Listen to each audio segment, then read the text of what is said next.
vem à sua cabeça quando a gente fala sobre Idade Média? Você pensa em castelos, princesas, dragões? Ou você pensa no momento da Inquisição, de peste negra, de fome, as cruzadas, de muita morte, de muita ignorância, muito misticismo? No geral, quando a gente pensa em Idade Média, a gente tende a pensar ou como uma idade de aventura e de romance, de conto de fadas, ou como uma idade das trevas. Mas qual dessas duas visões está mais certa sobre esse período? Existe uma mais certa? Para isso, nessa aula, a gente vai aprender sobre feudalismo. Como surgiu o feudalismo? Como vivia a sociedade feudal? Qual era o modo de vida das pessoas durante boa parte do período da Idade Média? Quer saber? Bora pra aula!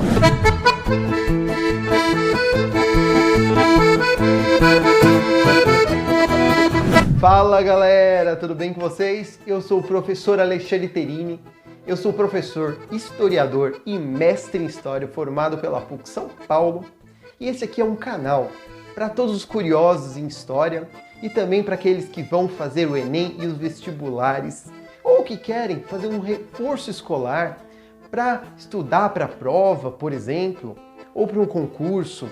Esse canal é para todos vocês que curtem história, que estão junto comigo aqui, e para a gente também refletir de forma crítica o nosso passado e conectado com o nosso presente. A gente vai estar falando sobre feudalismo, que é um tema importantíssimo, cai nos vestibulares, cai no Enem e vai cair na sua prova na escola. É um tema muito recorrente, que abre para discussão, para debate sobre a nossa atualidade. Tem muitas coisas que a gente pode falar a partir daí. Até porque é um tema que está muito na mídia, nos desenhos animados, vários elementos que se remetem à Idade Média, mas também nos jogos de videogame, nas séries como Game of Thrones, nos filmes como Senhor dos Anéis. Tem filmes clássicos como O Nome da Rosa, que eu recomendo muito para a gente discutir aqui. Quem sabe a gente faz um vídeo falando só sobre O Nome da Rosa. Então a gente vai falar sobre isso nessa aula a partir do estudo do feudalismo, que é nada mais, nada menos que o sistema, de uma forma geral, como viviam as pessoas na Idade Média, né? Aquele sistema político-econômico que a sociedade vivia ali, como ela se organizou naquele momento. E aproveitando, eu queria pedir para vocês deixarem um like nesse vídeo, se inscreverem no canal, tocarem o sininho e curtirem lá na página do Facebook e seguirem no Instagram, no @prof.alexandre.terini, que por lá também tem muito conteúdo bacana. E vocês vão poder estar me ajudando a espalhar o conhecimento para cada vez mais longe, para cada vez mais gente. E aproveitando, você pode deixar um comentário aqui embaixo para falar sobre o que você achou da aula, se você tem dúvidas, que eu vou te esclarecer aqui com todo prazer, com todo carinho. E também você pode deixar uma sugestão, alguma proposta para as próximas aulas, tá bom? Bom, para falar sobre a Idade Média, a gente precisa se situar no tempo e no espaço, certo?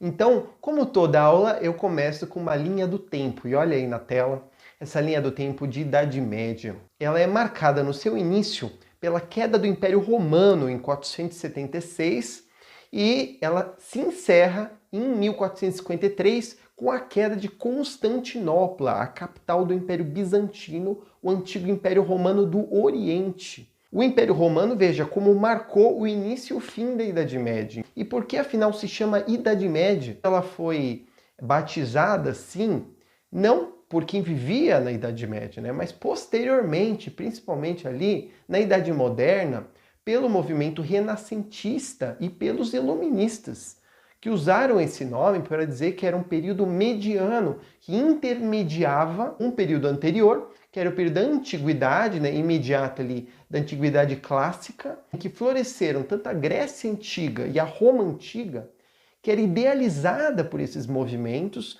da Idade Moderna como um momento clássico, em que floresceu a filosofia, as artes, a astronomia, os conhecimentos sobre medicina. A sociedade se desenvolveu com base mais na racionalidade, porque era isso que valorizavam aqueles do movimento moderno, do Renascimento, que passaram a valorizar mais a razão ao invés da fé. Que eles viam a fé de uma forma muito pessimista, no sentido do misticismo, no sentido da superstição, de uma fé cega, do domínio da igreja sobre a sociedade, que marcou muito o período da Idade Média, e que eles queriam abandonar essa realidade, né? E criticavam muito a Igreja Católica, passaram a criticar cada vez mais. Então, Idade Média vem nesse sentido mesmo, que muitas vezes é associado ao nome da Idade das Trevas, porque eles viam nesse sentido, né, um período de trevas, já que eles consideravam a razão como a luz, né, que iluminava, que esclarecia, né, no meio da escuridão que era a ignorância. Só que, posteriormente, ali já no século XIX, veio o movimento romântico, que vai retomar um pouco a ideia da Idade Média, mas no sentido de idealizá-la, né, de um romantismo da cavalaria, das princesas, aí que vem o romantismo sobre a Idade Média, que nasce aí no século XIX. Então veja, são visões diferentes sobre a Idade Média e que vão construir todo o nosso imaginário que a gente tem hoje sobre isso. Voltando à própria linha do tempo, a gente pode ver, né, que a Idade Média não é um período único, monolítico. Ela foi um período de praticamente 1000 anos, que para ser estudada melhor pelos historiadores mais contemporâneos, ela foi dividida em dois, a Alta Idade Média e a Baixa Idade Média. Basicamente, cada período desse tem mais ou menos 500 anos. Ele vai desde o século V até o século X, a Alta Idade Média, e começa a Baixa Idade Média a partir mais ou menos do século XI até o século XV, né? Para iniciar a Idade Moderna. Só que a gente não pode tomar isso como um marcos definitivos ali, porque a gente sabe que a história ela não acontece do dia para a noite, né? Tudo é um processo, vai acontecendo aos poucos. E o feudalismo em si, ele não brotou também do dia para a noite. Ele foi um sistema que foi se construindo aos poucos na sociedade, foi se modificando na sua economia, na sua forma de organização, de produção. E foi pensando nisso que os historiadores criaram esse nome de Alta e Baixa Idade Média. É como se fosse uma montanha-russa, em que ela primeiro sobe, e depois ela chega no seu auge para depois descer. Então a Alta Idade Média seria o momento da ascensão desse sistema feudal. E chegando ao seu auge ali no século XI, para depois, na Baixa Idade Média, ele declinar, entrar em crise e terminar. Alguns historiadores dizem que o feudalismo ele vai até o século XVIII, XIX ali, com o fim, de fato, né, na Idade Moderna, com o fim do Antigo Regime. A forma como os historiadores foram vendo o feudalismo foi se modificando ao longo do tempo, né? Isso é importante a gente dizer. Só que ainda permanece até hoje uma visão muito eurocêntrica da Idade Média, dando muita importância para a Europa e pouco ou nenhuma importância para acontecimentos fora da Europa nesse período. Porque nesses 10 séculos de Idade Média, enquanto a Europa estava praticamente isolada no feudalismo, o resto do mundo não parou. O budismo crescia na Ásia, a medicina oriental avançava e ocorria a expansão islâmica no Oriente Médio e no norte da África, chegando até a Península Ibérica. Fato também que a gente acaba se confundindo quando a gente fala sobre a Idade Média, porque a gente vê como se fosse toda a Europa, né? Mas a Idade Média que a gente costuma estudar na escola, principalmente, é aquela Idade Média da Europa Ocidental, principalmente ali na França e na Inglaterra, né? É esse tipo de Idade Média e de feudalismo que a gente costuma estudar. Então, como surgiu o feudalismo? Bom, a gente costuma colocar como marco do início da Idade Média o ano de 476, que foi a queda do Império Romano do Ocidente. Foi o momento em que houve uma invasão da capital, Roma, né, do Império Romano, que na época era governada pelo imperador Rômulo Augusto. E foi invadida por um povo bárbaro chamado Érolo. E os Érolos eram chefiados pelo Odoacro. E o Odoacro que chefiou essa invasão e que derrubou o imperador Rômulo Augusto e pôs fim ao Império Romano de uma vez por todas. Mas será que a coisa se deu apenas a partir desse momento, a partir desse ano? A gente vai entender aqui que foi todo um processo. Essa foi uma invasão muito importante, só que houveram outras anteriores sobre o Império e que ele foi caindo aos poucos, né? Tanto antes houveram acontecimentos, eventos que a gente precisa estudar para entender como é que esse Império Romano caiu, como a gente precisa entender o que aconteceu depois disso, depois dessa queda, quais foram as consequências. Então a gente quer entender as causas e as consequências desse fato aí. Para isso eu vou colocar aí na tela um mapa de como ficou a Europa depois da queda do Império Romano do Ocidente. Aí tem vários reinos que eles chamam de reinos bárbaros. Não é apenas um povo bárbaro. A ideia de bárbaro, ela foi criada pelos romanos. Sabe aquela coisa de você não gosta de alguém, você tem preconceito com alguém, e aí você cria uma espécie de xingamento para generalizar essas pessoas. E aí eles chamaram todos de bárbaros, né? Era um xingamento que os romanos taxaram todos eles, mas eram vários povos. É importante dizer que cada povo tinha os seus costumes, as suas crenças, a sua cultura. A nomenclatura bárbaro é uma nomenclatura etnocêntrica, dada por parte dos romanos que tinham um costume, que tinham uma cultura e que tinham um preconceito com a cultura desses povos aí. Mas é muito essa ideia de dizer que um é selvagem e eu sou civilizado, mais ou menos que nem os europeus fizeram com os indígenas na América. Veja, o etnocentrismo ele já estava presente ali e continua até hoje presente na nossa sociedade, é quando a gente tem preconceito com a cultura do outro, né? Com uma cultura diferente da nossa. E que povos eram esses? Vejam só na imagem. Os ostrogodos, os burgúndios, francos, visigodos, suevos, os vândalos, os saxões. Eram povos que, de forma geral, chamamos de germânicos porque habitavam o norte da Europa. Eram seminômades, se organizavam em tribos chefiadas por um rei e viviam da atividade agropastoril. Sua religião era politeísta, cultuava vários deuses ligados às forças da natureza e seus mestres religiosos dominavam o saber sobre as ervas e praticavam o curandeirismo. Essas crenças e práticas eram chamadas de paganismo pela Igreja Católica e foram muito perseguidas e demonizadas ao longo da Idade Média. Lembrando, o Império Romano ele já era cristão nesse momento. Ele passou por um momento anterior, que foi da expansão do avanço do cristianismo no Império, até converter o imperador Constantino.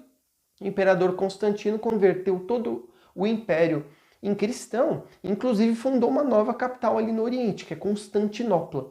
E a partir de Constantinopla, vai se formar o Império Romano do Oriente, sobrevivendo mesmo com as invasões bárbaras e sendo batizado de Império Bizantino, conservando forte herança da cultura greco-romana, mas diferente do Ocidente, adotando o cristianismo ortodoxo. E aí, a partir dessa nova realidade, em que se constituem os reinos bárbaros, vai começar esse período da Alta Idade Média, que vai do século V até o século X. Ao longo desse período que vai acontecer a transformação da sociedade na Europa para formar o feudalismo. Para a gente entender esse processo de formação e de transformação, a gente precisa entender 5 conceitos básicos que eu vou dar para vocês aqui. O primeiro deles é ruralização. O que se trata disso? Ruralização é quando você sai da cidade, né, que há um êxodo urbano, para o campo, para uma zona rural. Mas como é que isso se deu? As cidades eram muito populosas durante a época do Império Romano. Eles viviam muito do comércio, apesar de que a base fosse agrícola, né? Porque havia os grandes latifúndios onde trabalhavam muitos escravos que estavam na mão principalmente dos patrícios, né? Lembra? Quando a gente fala de Roma Antiga, a gente fala de patrícios e plebeus. E os plebeus, muitos deles, viviam na cidade. O que aconteceu? Aconteceu que, com as invasões bárbaras dos vários povos aí, isso criou uma insegurança cada vez maior nos cidadãos de Roma, do Império Romano, de uma forma geral. Que, além disso, vivia uma crise econômica muito forte, com falta de alimentos, pela falta de mão de obra escrava nos latifúndios. O Estado romano, que já estava enfraquecido, teve que aumentar impostos, criando muito descontentamento na população. Aí o exército também, descontente pela falta do soldo, começou a abandonar as frentes de batalha, deixando as cidades bastante vulneráveis. Assim como as estradas, que passaram a conviver com as frequentes invasões dos povos bárbaros, a destruição, aos saques, aos assassinatos, aos estupros, causando pânico e terror nos cidadãos, e aí eles começaram a progressivamente a abandonar as cidades para ir para o campo. Mas ir para o campo onde? Para ter as suas próprias propriedades? Não, para ir para os latifúndios, para as grandes propriedades dos patrícios ou de generais. E aí eles chegavam lá e queriam proteção. Então esse é o processo de ruralização que foi acontecendo não ali desde a queda do Império, mas já estava acontecendo desde o século II depois de Cristo. É um processo muito lento, né? Não foi do dia para a noite, não foi uma horda de zumbis que foi direto assim, né? Não, foi família por família, pessoa por pessoa que foi saindo da cidade e chegando nas grandes propriedades rurais. 2. Colonato. Colonato é o quê? É essa relação de trabalho, essa relação entre aqueles que vieram das cidades para o campo, começou a se estabelecer, e que é o início do que a gente chama de servidão. Não confundam servidão com escravidão. A escravidão é toda forma de relação de um trabalho em que as pessoas são reduzidas a um bem, a uma propriedade de alguém, e que ela pode ser vendida e trocada. De outro lado, a servidão, a pessoa ela está presa à terra, ela é obrigada a trabalhar para você para se manter ali naquela terra em que ela está. Isso começou a acontecer cada vez mais a partir do momento em que o Império Romano estava em crise, uma crise que se arrastou por séculos, desde a Pax Romana, que o Império Romano parou de fazer guerras de expansão, ele parou de fazer prisioneiros de guerra, que era a sua maior fonte de escravos. E era a maior fonte de mão de obra de um sistema econômico que se baseava na escravidão. E aí começa a diminuir o número de escravos, isso foi através dos séculos, tá? Da crise do sistema escravista, do modo de produção escravista que existia no Império Romano. E aí começa a partir daí um novo modo de produção, porque os senhores, os latifundiários, vão começar a aceitar a vinda dessa plebe que veio das cidades e que passa a estabelecer uma outra relação, que é a seguinte, que você trabalha para mim e eu te protejo das invasões bárbaras. E isso vai gerar cada vez mais essa relação que a gente vai chamar de servidão, né? Que prendia o trabalhador à terra. Ele tinha sua própria terra ali dentro da propriedade do senhor, mas ao mesmo tempo ele tinha obrigações de trabalhar para aquele senhor para manter aquela terra. E isso é o que a gente chama de colonato. Da mesma forma, o Império Romano, naquele momento de crise, ele também começou a estabelecer uma relação de colonato com os próprios povos bárbaros, são chamados germânicos. Esses vários povos eles começaram a avançar sobre o Império Romano, ali já no século II, no século III, fugindo das secas em busca de terras férteis. Mas principalmente depois que os hunos, que era um outro povo que vinha lá da Ásia Central, se unificou em torno da liderança do Átila, o Huno, e que começou a invadir o território da Europa e expulsar os povos que viviam ali naquela região mais para o oeste e para o sul. E aí eles começaram a ser obrigados a invadir o Império Romano, né? Eles eram obrigados a isso, porque senão eles morriam na mão dos hunos, que era um povo extremamente mais forte do que eles. E aí o Império Romano também começou a negociar com esses germânicos, né, esses povos germânicos, e eles aceitaram essa negociação pela própria sobrevivência deles. Então os romanos eles começaram a estabelecer também essa relação de colonato com os germânicos, falando assim, olha, vocês podem ficar com uma terra aqui, ocupar essa terra, produzam aqui, mas nos protejam dos hunos. Então foi uma relação, foi esse acordo que a gente também pode chamar de colonato. E aí, 3, cristianização. O que acontece? A Igreja Católica ela já existia nesse momento. O pontífice era o Papa, já era a principal liderança que tinha sede em Roma, que liderava os bispos de outras províncias de Roma, já que o Estado romano já era um Estado cristão. E aí, com a queda do Império Romano, o que aconteceu?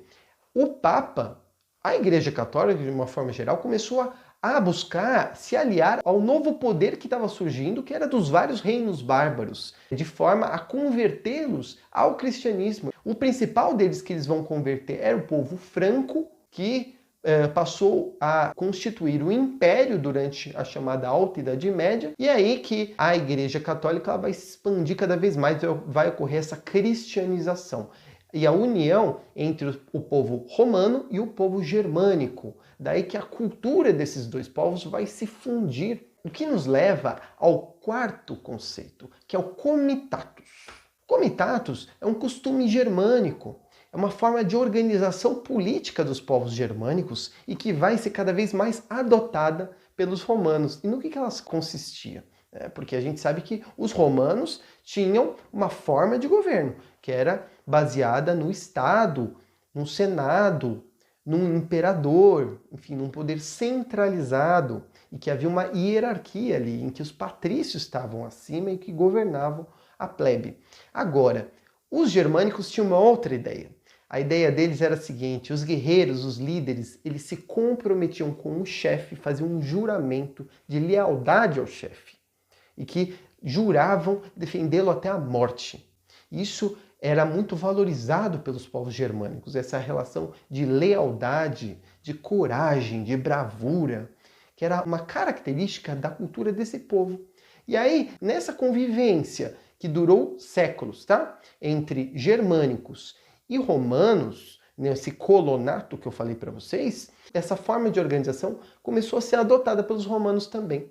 Junto com isso, tem aquela ideia que é o quinto conceito básico que a gente vai falar aqui, quinto e último, tá? Que é o beneficium. Beneficium é a recompensa que o chefe militar germânico vai dar para os seus guerreiros leais. Em troca da lealdade deles, do juramento, ele vai oferecer posses de terra. Então, o chefe ele detém todas as terras, mas ele vai entregar para esse guerreiro uma posse de terra, uma parcela da terra que ele tem. Diferente dos romanos, que dava prioridade, para o primogênito. Ou seja, o filho mais velho, no caso dos romanos, tinha o posse da terra, a posse da terra, a herança. Já para os germânicos era diferente, era dividido entre todos os filhos. E isso vai fazer com que se fragmente o poder e que gere mais disputas do poder. Veja só, está acontecendo aí uma fragmentação do poder na Europa.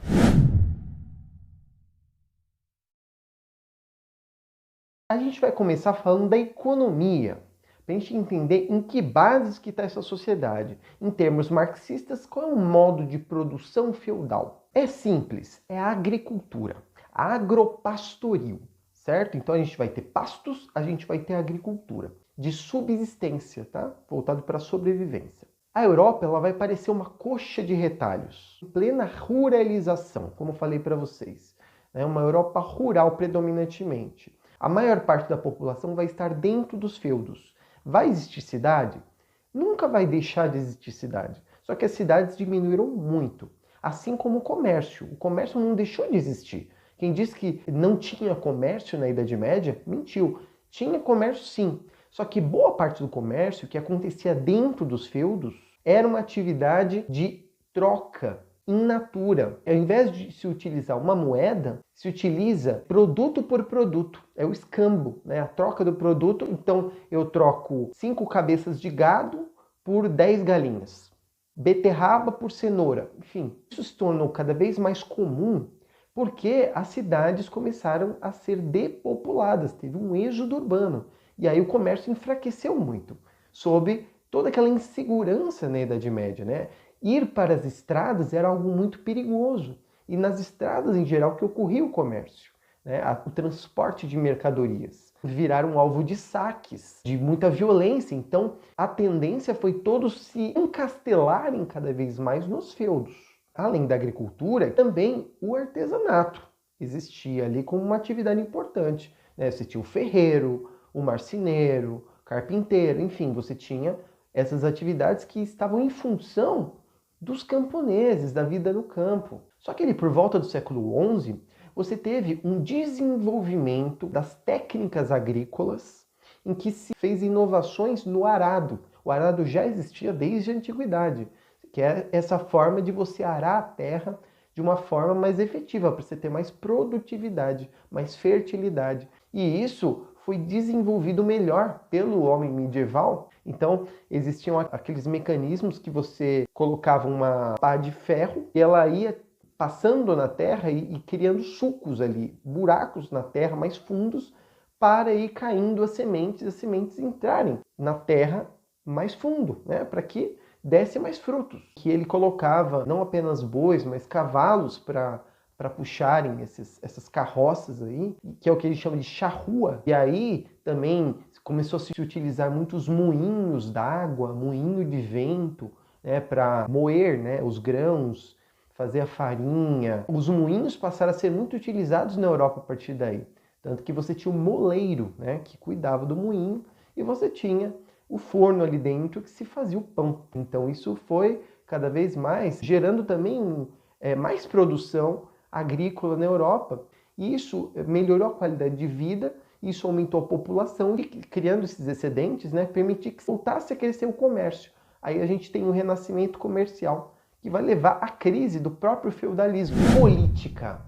Como era a política no feudalismo? Era o próprio sistema feudal, que é um sistema político também, não só econômico. Como é que ocorria a relação de poder? É importante dizer que era uma política descentralizada, fragmentada, baseada na relação de suzerania e vassalagem. O que era isso? Dentro daquela ideia, né, do costume germânico, do comitatus e do beneficium que a gente viu anteriormente, no comitatus a gente tinha aquela relação entre os nobres guerreiros de lealdade ao rei, ao chefe. Isso vai influenciar todo o feudalismo, porque era uma relação meio de igualdade entre os nobres. Então não tem mais aquele cara que é o todo-poderosão, o imperador que manda em todo mundo. É que nem aquilo que a gente vê na lenda do rei Arthur, os cavaleiros da Távola Redonda. A Távola Redonda era uma mesa redonda em que todos ficavam naquele entorno numa relação de igualdade que havia entre esses nobres ali, que se orientavam pelos princípios da bravura, da coragem, da lealdade, a ética da cavalaria.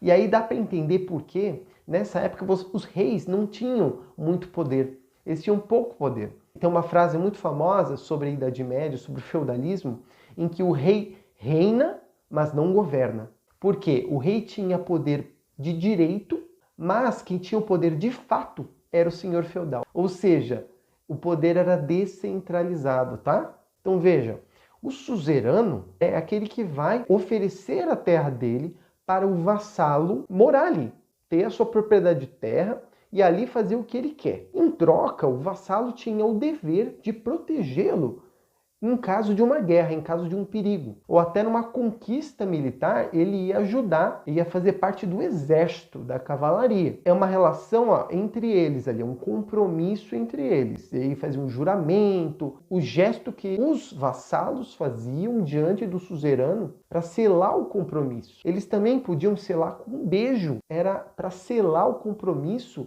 entre suzerano e vassalo. Na Idade Média. Olha só como é que a coisa funcionava. O suzerano tinha o seu vassalo, mas o vassalo ele podia ter os seus próprios vassalos. Aí ele seria o suzerano dos seus próprios vassalos. Vejam só. Aí você criava uma rede de dependência, mas que o suzerano não tinha relação direta com os vassalos dos seus vassalos. É que nem uma empresa, por exemplo, que você tem os empregados, você tem o subgerente e tem toda uma hierarquia lá até chegar no patrão, no dono da empresa. Os empregados, eles vão falar com o subgerente, que vai falar com o gerente, que vai falar, enfim, vai subindo a escala até chegar no patrão. Um não vai ter relação direta com o outro. Essa é a mesma relação que há entre suzerania e vassalagem.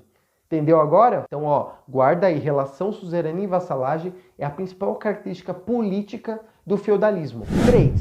Sociedade. A gente tem duas palavrinhas aqui que é muito importante a gente lembrar. Que a sociedade era estamental e hereditária. O que isso quer dizer? Uma sociedade estamental, uma sociedade que não tem mobilidade, ou seja, onde está, fica. Então, se você é camponês, você vai morrer camponês. Se você é nobre, você vai morrer nobre. Se você é do clero, você vai morrer do clero. O camponês vai gerar filhos que vão ser camponeses. O nobre vai gerar filhos que vão ser nobres. E assim por diante. Então a nobreza, ela tinha sangue azul. Não é que o sangue era azul de fato, né? Mas que as veias apareciam na pele, porque a pele era branca e não tinha sujeira, que nem o camponês que trabalhava na terra e se sujava muito. Então não dava para ver a veia dele, mas do nobre dava, porque ele não trabalhava. Inclusive o trabalho era visto como algo indigno pelos nobres. Teve um bispo que viveu entre o século X e XI, chamado Adalberão de Laon. E esse bispo era um poeta também, e ele escreveu um manuscrito em que ele fala das 3 ordens sociais da sociedade em que ele vivia. Ele não falava Idade Média, né? A Idade Média só foi chamada assim depois. E ele falava que eram 3 ordens que se chamavam Bellatori, Oratori e Laboratori. O clero, a nobreza e os camponeses, os servos. O clero é o oratório, aquele que tem a função de orar.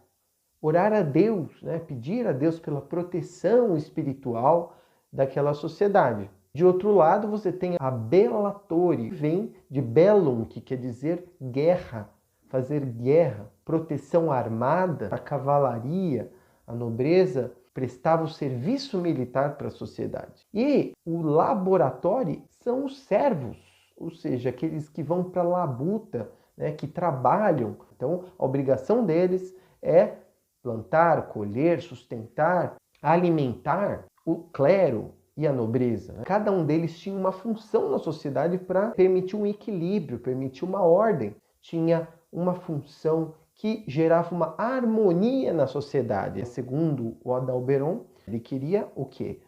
Justificar a ordem social em que todos viviam ali. Só que o que o Adalberon fala é uma simplificação, porque haviam outros papéis sociais dentro daquela sociedade que ele não descrevia. Por exemplo, dos escravos, que não pararam de existir, apesar de estar em menor número, e também dos trabalhadores livres, porque haviam comerciantes, haviam artesãos, ele não fala deles, né? Ele fala apenas dos camponeses. Além disso, a nobreza nem o clero não pagava impostos. O único que pagava imposto era o servo. Então veja, não era algo tão igual assim. Por isso que a gente pode desenhar aí uma pirâmide social que eu vou colocar na tela, em que essa pirâmide coloca de uma forma mais esquemática para a gente como está essa sociedade distribuída, já que não era uma relação de igualdade. A maioria da população estava na servidão, estava na base dessa pirâmide, que trabalhava pelos demais, né? Junto com ela estavam os soldados e até os trabalhadores livres que pertenciam a uma classe subalterna. Eles também pagavam impostos, né? Quem estava acima deles? Os cavaleiros, você tinha os padres, mais acima você tinha os bispos, os duques, condes, e mais acima você tinha os reis. O Papa, né, que em muitos momentos disputava o poder com os reis. Como eu falei para vocês, o feudo era uma coisa autossuficiente, certo? Então ele produzia para si mesmo. E ali havia uma terra que era do senhor, que estava lá o castelo do senhor feudal, aquele era o manso senhorial. E aí o trabalhador tinha que prestar a corveia. 3 dias na semana, porque a semana tinha 7, aliás, foi na Idade Média que começou a ter 7 dias por semana.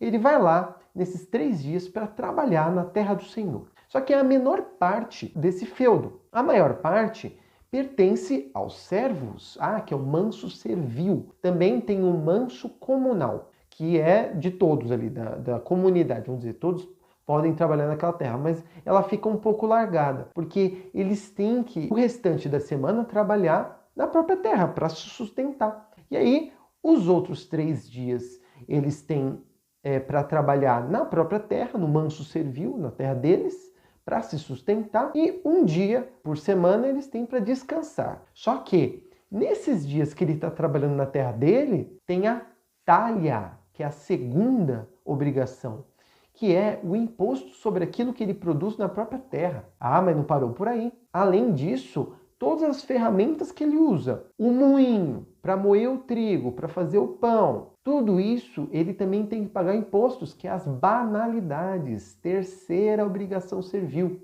E além das banalidades, além da corveia, além da talha, você também tem a mão morta. E o que ela é?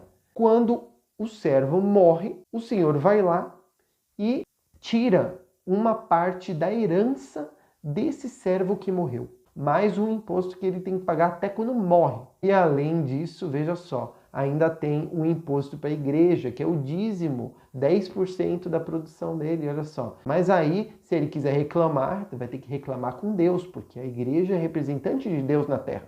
Então o camponês vai ser aquela classe exploradíssima, né? Na miséria, é analfabeta, passando fome, porque tem que trabalhar para o Senhor até o suor enxaguar o rosto, né? Até ficar muito sujo, muito imundo. e ainda vai admirar aqueles que o exploram, admirar o cavaleiro, o nobre, admirar o padre, o clero. Ao mesmo tempo, né, ele nunca vai ser essas pessoas, porque é uma sociedade estamental, né, onde está, fica. A gente está falando assim de uma sociedade que é muito difícil, quase impossível você mudar de classe. Imagina, hoje já é difícil a gente conseguir sair da condição de pobre para ser rico. Imagina naquela época. Então é isso, gente. Muito obrigado pela atenção de vocês. Eu queria pedir para vocês darem um like nesse vídeo, inscreva-se nesse canal e tocar o sininho. O YouTube sempre vai estar te avisando sempre que sair um vídeo novo. E também curtam lá a página no Facebook e sigam no Instagram, o @prof.alexandre.terini. Eu espero que vocês tenham curtido. Muito obrigado pela atenção de vocês e até a próxima.